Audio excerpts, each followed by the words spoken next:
আসসালামু আলাইকুম। আমি আজকে গুরুত্বপূর্ণ একটা টপিক নিয়ে আলাপ আলোচনা করব। সেটা হচ্ছে যে আমরা মুসলিম।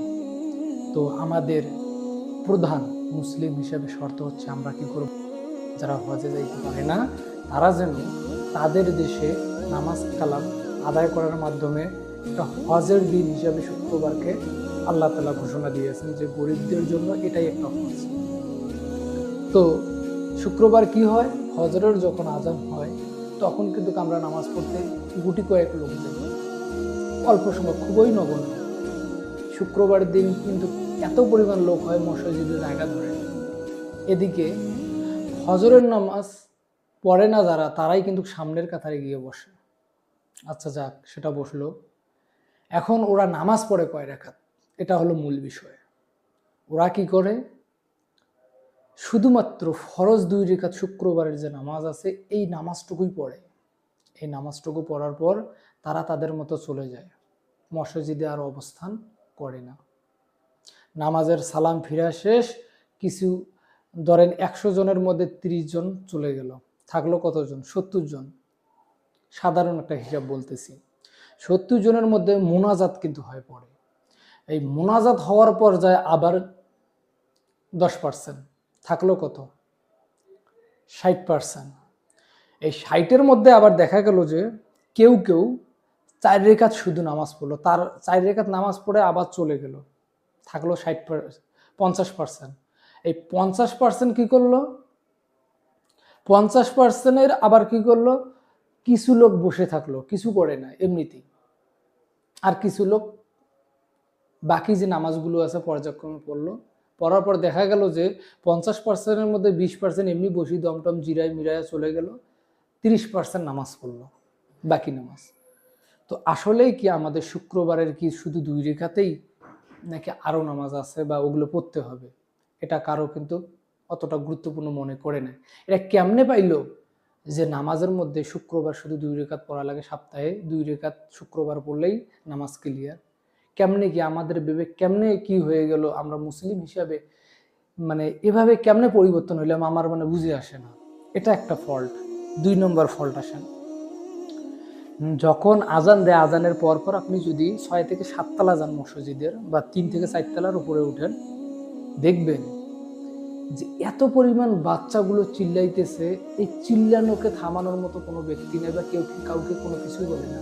মানে উপরের তলা হচ্ছে মাছ বাজারের যেমন হইচই শুরু হয়, প্রত্যেকটা মসজিদে উপর তলায় শুধুমাত্র ছোট ছোট ছোট ছোট বাচ্চারা ওখানে উঠে বিভিন্ন প্রকার এলোমেলো একটা মানে কেমন যেন একটা উচ্ছৃঙ্খল সিস্টেম তৈরি।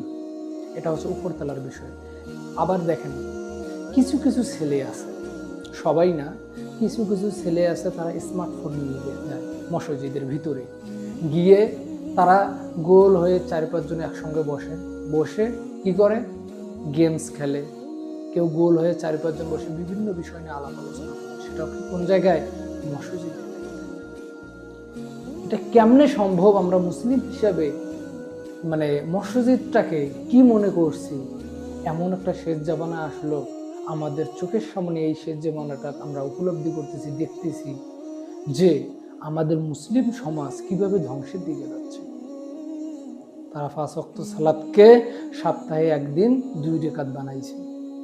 কেউ কেউ ওই 2 রাকাতও পড়ে না। কেমনে নামাজ পড়ে, বছরে শুধু 2টা ঈদ, ওই শুধু 2টা ঈদের মধ্যেই নামাজ পড়ে, তাও কি শুধু ঈদের নামাজ পড়ে। ওরা কি করে, শুধু শবে কদরের রাতে নামাজ পড়ে এবং ওই রাতে জাগে। জাগার পরে কি করে, পরের দিন 2 থেকে 3 দিন একটানা ঘুমায়। ওই যে এক রাত্রে 1000 বছরের চেয়ে উত্তম, এই কারণে এক রাত নামাজ পড়ছে আর বাকি দিন নামাজ পড়া লাগবে না। তো আমাদের মুসলমান সমাজ, মুসলিম সমাজ কোন দিকে যাচ্ছে? আবার আসুন এদিকে, মসজিদে প্রতিদিন আজান হয়, 5 ওয়াক্তই আজান হয়, প্রতিনিয়ত আজান হচ্ছে। আমাদের মুসলিম সমাজে এখন কি হচ্ছে, ওইদিকে আজানের কাজ করছে, আমরা কেউ টেলিভিশন দেখতেছি, কেউ ফোন টিপতেছি, কেউ গেমস খেলতেছি। মানে আমাদের যে আজান দিতেছে সে আজানের যে উত্তর দিতে হবে, আজান যে দেয় আজানটার উত্তর দিতে হবে, এটাও কোনো কারো মনের মধ্যে বা আত্মার মধ্যে লাগেই না। কেন লাগে না, এর কারণটা কি? এর কারণ হচ্ছে আমাদের বর্তমান সমাজে মিথ্যা, সুদ, ঘুষ, জেনা সবাইকে দেখাচ্ছে।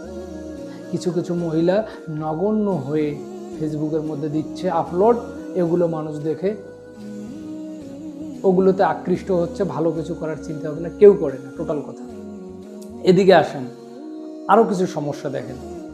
মসজিদের হিসাব ওই পর্যন্ত রাখলাম, কারণ যারা মসজিদে যান, নামাজ কালাম করেন, তারা বুঝতে পারবে শুক্রবারের ইতিহাস এবং বাকি 6 দিনের ইতিহাস তারা ভালো করেই জানে। জাস্ট এটা বললাম আমার ভিডিওতে, এই কারণেই বললাম যাতে এই ভিডিওটা দেখে সবাই সচেতন হয় কিছুটা। মসজিদের মধ্যে কিন্তু ফোন টেপার জায়গা না। মসজিদের মধ্যে বাচ্চাগুলা চিল্লাফাল্লা করলে তাদেরকে থামানো দরকার, কারণ মসজিদটা হাট বাজার না। আর এভাবে আপনি ফোন টিপলে ইসলামিক জিনিস আসবে। বর্তমান কিন্তু ফোন টেপা খুব কঠিন ব্যাপার হয়ে দাঁড়াইছে, কারণ জেনা ব্যভিচার একদম লিপ্ত হয়ে ভিডিও মানুষ আপলোড করছে, এগুলোই সরাসরি চলে আসে ফোনে। এজন্য আমি আমার পক্ষ থেকে আমার যে ভিডিও দেখবেন যারা, তারা একটু আমার যে কথাগুলো এগুলো উপলব্ধি করে পর্যালোচনা করে এই হিসাবে কাজ করলে মোটামুটি আপনারা লাভবান হবেন। আপনারা 5 ওয়াক্ত নামাজ পড়েন, আবার পাশাপাশি ইসলামিক বই অধ্যয়ন করেন, তাহলে কি হবে, আপনি সেখান থেকে জ্ঞান অর্জন করবেন।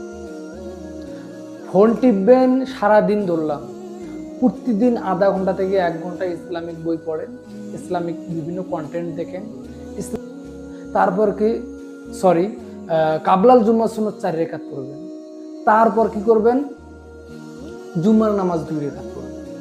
2 রাকাত পড়ার পর আরও নামাজ আছে, সেটা হলো কি বাদাল জুম্মা সুন্নত 4 রাকাত পড়বেন। ওয়াক্তিয়ার জুম্মা সুন্নত 2 রাকাত পড়বেন। তারপরে হচ্ছে আপনার নফল জুম্মার সুন্নত 2 রাকাত। এই হচ্ছে তাকাই সম্ভব না, এমন এক অবস্থা, বুকের ওড়না যে কই সে নিজেও জানে না। এবং এর মধ্যে একটা দুঃখজনক বিষয় হচ্ছে যে ওদের মনে হয় টাকা দিয়ে কাপড় কিনতে শর্ট হয়ে যায়। কেউ কেউ শর্ট জামা পরে, শর্ট মানে লঙ্গও না একদম শর্টও না, এমনভাবে পড়ছে চিপা চাপা, এমন এক অবস্থা। তো বিশেষ করে ঢাকা শহর, বর্তমান ঢাকা শহরের রাস্তা হাঁটলে মনে হয় গজবে পরিণত হয়েছে, এমন এক অবস্থা ঢাকা শহর। তো এই জন্য বলি সবাই সবার কত আর নজরকে হেফাজত করবে, এটাও একটা বিষয় যে আমি আমার নজর হেফাজত কত করবো।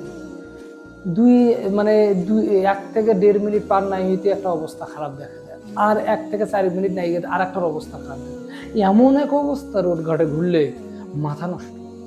যতক্ষণ আপনি অফিসে বা বাসায় থাকবেন ততক্ষণ ভালো আছে, একটু বাইরে বেড়াইলেও অবস্থা। এটাই হচ্ছে আমাদের রাজধানী ঢাকা। যাই হোক, অনেক কথা বললাম, আমার ভিডিওটা অনেক দীর্ঘ হলো। আপনারা মনোযোগ দিয়ে দেখবেন, কিছু এখান থেকে অভিজ্ঞতা নিতে পারেন, আর যদি না নেন কিছু করার নেই, কারণ সিদ্ধান্ত আপনার। ধন্যবাদ।